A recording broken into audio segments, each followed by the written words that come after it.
جی السلام علیکم جی. آج 5th جنریشن وار کی بات کی جا رہی ہے. ایک ایسی جنگ جس میں توپ کا، ٹینک کا، ایٹم بم کا استعمال نہ ہو اور کسی قوم کو ہرا دیا جائے.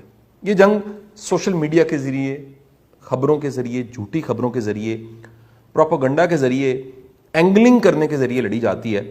اور اس جنگ میں صرف قوم کو نا امیدی دینی ہوتی ہے کہ اس قوم کا کوئی مستقبل نہیں ہے، آنے والے دن اچھے نہیں ہیں، اور غلط خبریں ان کو کریٹ کر کے بنا کے اس طرح سے پھیلایا جاتا ہے، ان کو اینگل ایسے دیے جاتے ہیں جس سے لوگوں کے اندر ہوپ ختم ہو جاتی ہے، ایک اعتماد اداروں پہ، ملک کی سلامتی پہ یقین ختم ہو جاتا ہے.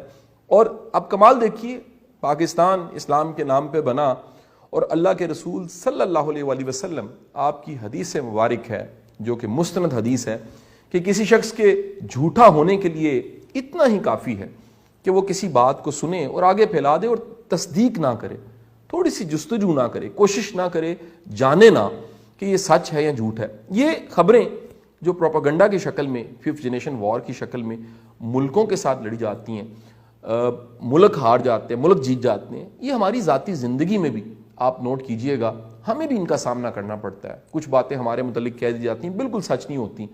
خاندانوں میں، گھروں میں، ذاتی زندگی میں بھی اس طرح کی جنگ کا ہمیں سامنا کرنا پڑتا ہے.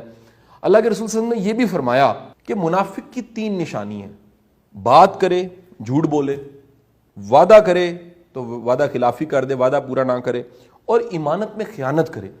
میری آپ سب سے گزارش ہے، ایک ذمہ دار شہری ہونے کے ناطے آپ ایک بڑا کام کر سکتے ہیں. جھوٹ کو پروموٹ نہ کریں، غلط خبر کو آگے نہ پھیلائیں، اس کو لائک نہ کریں، سبسکرائب نہ کریں، اس کو فارورڈ نہ کریں. خبر نہیں ہے کہ آپ ایک کوشش کر رہے ہوں، کام کر رہے ہوں اور اپنے ملک کے خلاف ہی کر رہے ہوں. تو اچھا شہری ہونے کے ناطے، پاکستانی ہونے کے ناطے آپ کی ذمہ داری بنتی ہے کہ آپ اس پروپیگنڈا، غلط خبروں کا ساتھ نہ دیجیے. اس سے دشمن کو فائدہ ہوگا، پاکستان کا نقصان ہوگا. پاکستان زندہ باد. بٹ صاحب، عشق ہر ایک سے ہو جاتا ہے. السلام علیکم. نہیں نفیس بھائی، پیار ہر کسی سے ہوتا ہے اور عشق صرف ایک سے ہوتا ہے. سنا ہے وہ راتوں کو جاگتا ہے، سنا ہے وہ راتوں کو جاگتا ہے، اس سے کہنا سوتے ہم بھی نہیں.